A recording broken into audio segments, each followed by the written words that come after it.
नमस्कार, जोहार।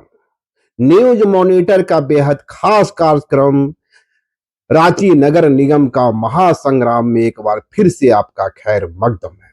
और इस वक्त हमारी जो मौजूदगी है और वार्ड नंबर 10 और 11 के बीच में। दरअसल 10 और 11 का बीच इसलिए मैं कह रहा हूं कि वार्ड नंबर 10 से सरस्वती महतो दावेदारी पेश कर रही हैं वार्ड पार्षद के लिए, और वार्ड नंबर 11 से श्रवण कुमार महतो एक बार फिर से उम्मीदवार है। एक बार फिर से उम्मीदवार कहने का मतलब यह है कि इसके पहले भी यह वार्ड पार्षद रह चुके हैं, और इस बार वार्ड नंबर 10 से इनकी पत्नी श्रवण महतो चुनाव लड़ रही हैं, और सरस्वती महतो चुनाव लड़ रही हैं, और वार्ड नंबर 11 से श्रवण कुमार महतो जी खुद ही मुकाबले में।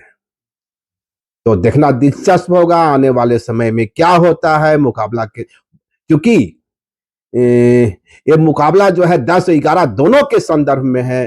तो हमारी जो कोशिश होगी सरमन जी से और सरस्वती जी से कि यदि इनकी जीत होती है तो वार्ड नंबर 11 में क्या तस्वीर बदलेगी, वार्ड नंबर 10 में क्या नई उपलब्धियां हासिल होगी, और वार्ड नंबर 10 और 11 की चुनौतियां क्या हैं, मुश्किलात क्या हैं, क्योंकि दोनों आपस में सटा हुआ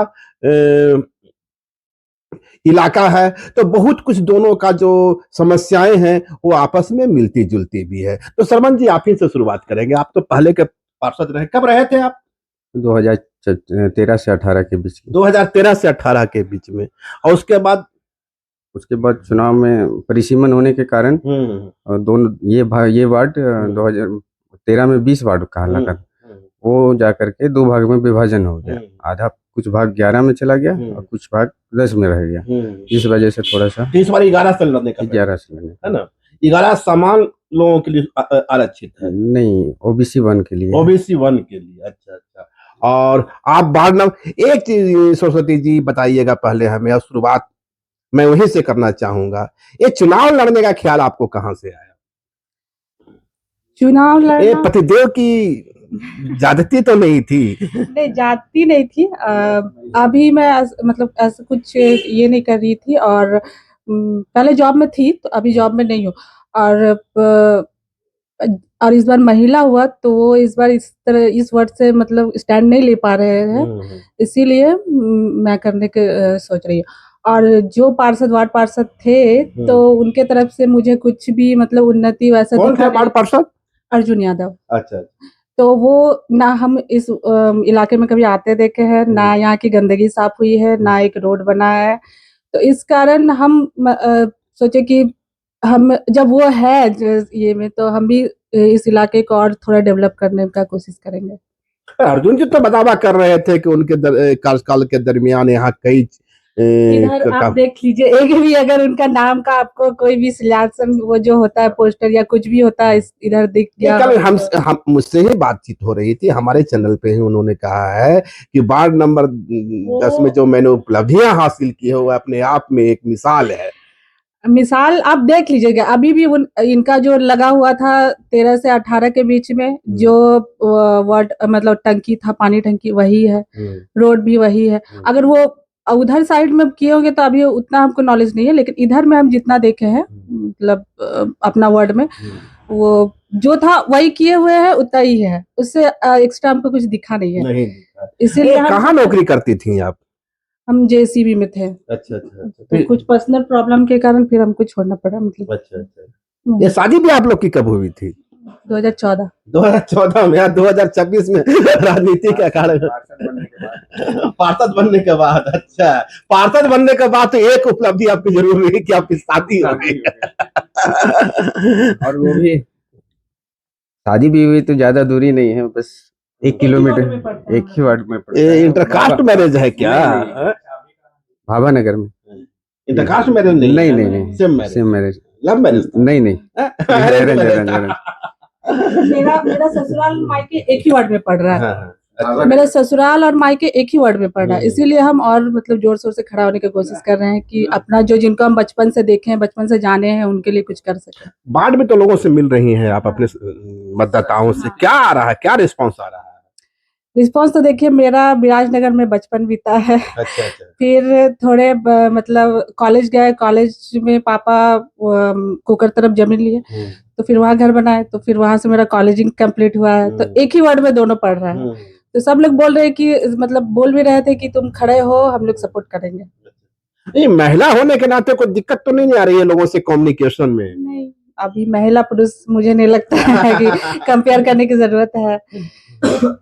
अरे अभी एक हर ही फील्ड में बताइए, कर रहे हैं। आपने कहा कि चुनौतियों की अंबार लगी हुई है वार्ड नंबर 10 में, है ना?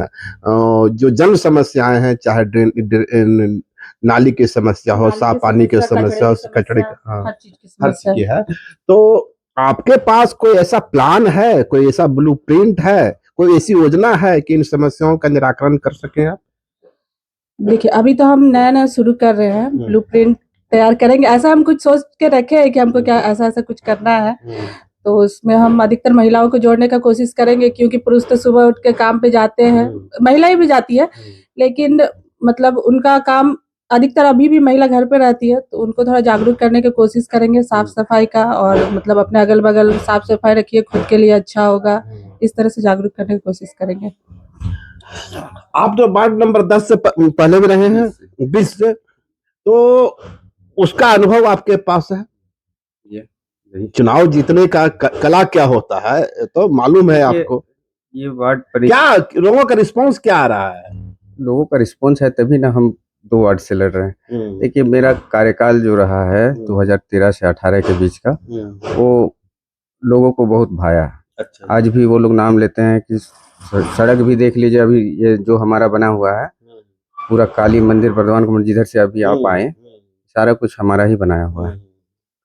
पूरा कालीकरण किए हैं, पूरा धोबी घाट तक सारा कुछ सब तरफ, और वही अभी तक है। उसके बाद तो कोई मतलब जहां आप काम को छोड़ के गए थे, वहां से फिर वो कारवां आगे नहीं बढ़ा? इधर नहीं बढ़ा है।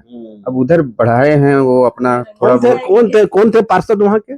अभी तो अर्जुन यादव थे। अर्जुन यादव थे। तो अर्जुन यादव 10 में थे, आप तो 11 में लड़ रहे हैं ना? 11 का कौन थे? 11 के रंजू सिंह थी। रंजीव से, वही तो। रंजू सिंह। रंजू सिंह निवर्तमान पार्षद तो वही है ना, रंजू सिंह। तो उनका कामकाज कैसा रहा?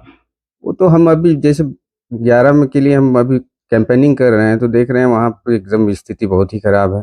उधर चले जाइए, कांटा टोली के आगे बाएं साइड जितने भी मोहल्ले हैं, नाली गली की स्थिति बहुत ही खराब है।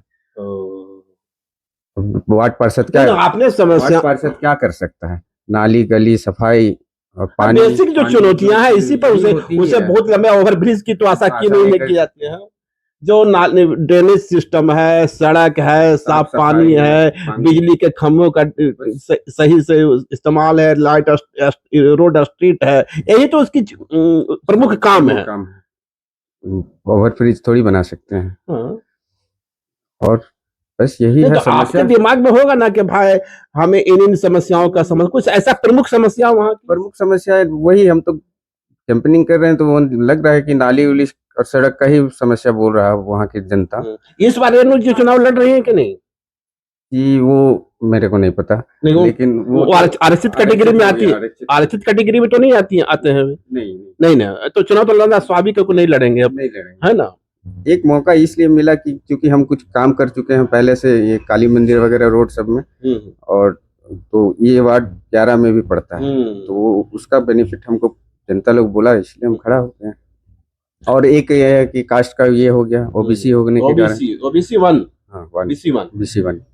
अच्छा, जो आप 13 तक वार्ड पार्षद थे, और 13 के बाद 13 तक थे ना? जी, 18 तक। 13 से 18, तो 18 तक थे। 18 के बाद यह 5-6 वर्षों का जो अंतराल हुआ, तो इसमें लोगों से मिलते जुलते थे? तो ही ना, वो उन्हीं लोग के कहने पे ना हम खड़ा हो रहे हैं, और वो भी अलग वार्ड से। अच्छा। नहीं तो ये अगर महिला नहीं होता, पब्लिक डिमांड पे चुनाव लड़ रहे हैं। नहीं तो ये अगर पुरुष रहता तो हम इनको नहीं लड़ाते, क्योंकि इनको पढ़ाई से बहुत शौक है। अच्छा। अभी तुरंत लो करने वाली है। अच्छा। लो भी अभी एडमिशन की है। तो अब वार्ड पार्षद का चुनाव भी लड़ रहे हैं, लॉ की तैयारी भी कर रहे हैं, तो भाई तो यहाँ के जो मतदाता हैं उनको एक सशक्त महिला मिल गई। अब जनता डिसाइड करेगी उनको किस तरह का चाहिए वार्ड पार्षद, बाकी जनता पे ही डिपेंड करता है। और ऐसे मुझे पढ़ाई का शौक है, मैंने मास्टर्स कॉमर्स में किया है, CMA फाइनलिस्ट हूँ और अभी लॉ का मतलब लॉ परस्यू कर रही हूँ। अपने मतदाताओं को और इनके मतदाताओं को, मतलब वार्ड नंबर 10 और वार्ड नंबर 11 के जो तमाम मतदाता हैं, उनको हमारे इस मंच से आप क्या संदेश देना चाहेंगे? देखिए, जनता तो जनार्दन होती है, उनका मत ही हम लोगों को निर्णय करता है, उन्हीं के मत के अनुसार। लेकिन हमारा कहना है कि आप लोग सोच समझ कर दें और उस इंसान को दें जो काम करे, उसका निर्णय वही लोग करें। और प्रीवियस वाला को थोड़ा सा ध्यान में देखते हुए कि कौन कैसा काम करता है, तो जनता को तो बुद्धिमान होते हैं, बुद्धिजीवी होते हैं, उन लोगों को अनुरोध है कि वो सोच समझ कर मत का और प्रयोग करें। सरस्वती जी, आप क्या संदेश दीजिएगा? मैं भी इसी तरह संदेश देंगे कि आपका वोट बहुत कीमती है, आप सोच समझ के सबको कोई भी कैंडिडेट को वोट दीजिए, जो काम करने, जो विकास करने, जो आपके भलाई के लिए सोच सके, उन्हीं को आप वोट पर दीजिए। आप लॉ के ग्रेजुएट हैं, जल्द होने वाली हैं शायद, और बीच में लगा कि अरे भाई कहाँ इसमें फंसे हो, मैं तो इतना कमा लूंगा वकील बन करके। हंसने का नहीं, मैं पहले देखिए उनसे जब विवाह हुआ तो मैं जनता से कनेक्ट हुई थोड़ा बहुत, तो मुझे लगा कि हाँ चलो, मैं बचपन से रही हूँ तो उनके लिए कुछ करना चाहिए, तो इस बार मौका मिला तो मैं इसमें भी आई। और और मैं आती नहीं, अगर महिला आरक्षण नहीं रहता तो मैं नहीं आती। और हाँ, इसी तरह से और महिला समिति भी है, हम मेरा एक दो, तो उन लोग भी बोले कि खड़ा हो जाइए, अब कर ही रहे तो आप खड़े होइए, मतलब अच्छी शिक्षा वाली कोई।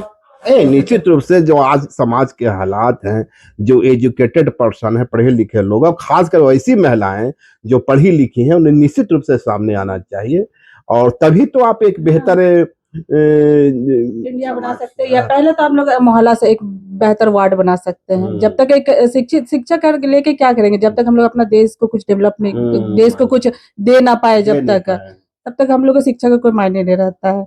इसलिए हम सोचते हैं पहले हम समाज में मुझे कुछ दिया है तो हमें भी समाज को कुछ देना चाहिए। ये समाज को एक तरह से रिटर्न है ना, जो समाज आपको आज तक शिक्षा के क्षेत्र में या स्वास्थ्य के क्षेत्र में या आपको इस काबिल बनाया इसी समाज ने कि भाई आप अपने आपको सक्षम बनाया, तो आज वो रिटर्न देने का, वापस करने का समय आ गया है। और आपकी आशा है, आपकी यही अभिलाषा है कि मैं सामने आकर के लोगों की कुछ सेवा कर पाओ, कुछ उनको रिटर्न दे पाओ, अपना इतना शिक्षा ग्रहण की हूँ तो उस शिक्षा का कुछ लाभ जनता को दे पाओ। तो ये थे हमारे साथ शर्मन जी, और शर्मन जी की धर्म पत्नी सरस्वती महतो जी, और ये दोनों ही उम्मीदवार हैं, एक वार्ड नंबर 10 से हैं, एक वार्ड नंबर 11 से हैं, और इन दोनों की चाहत मात्र इतनी है कि जनता का उन्हें प्यार मिले और एक बेहतर उम्मीदवार, एक ऐसा उम्मीदवार जो जन समस्याओं का निराकरण कर सके, जो वार्ड की डे टू डे समस्या है, पेयजल की समस्या है, नाली की समस्या है, स्वच्छता की समस्या है, कूड़े की समस्या है, बिजली की समस्या है, इन सारी समस्याओं से उसे निदान दिला सके। और ये दोनों अपने सुना इस बात की ओर इशारा कर रहे हैं, या अपना कॉन्फिडेंस दिखा रहे हैं कि यदि जनता उन्हें यह प्यार देती है तो निश्चित रूप से वे उस पर खरे उतरेंगे। तो इसी आशा के साथ दोनों एक बार फिर रण क्षेत्र में कूद पड़े हैं।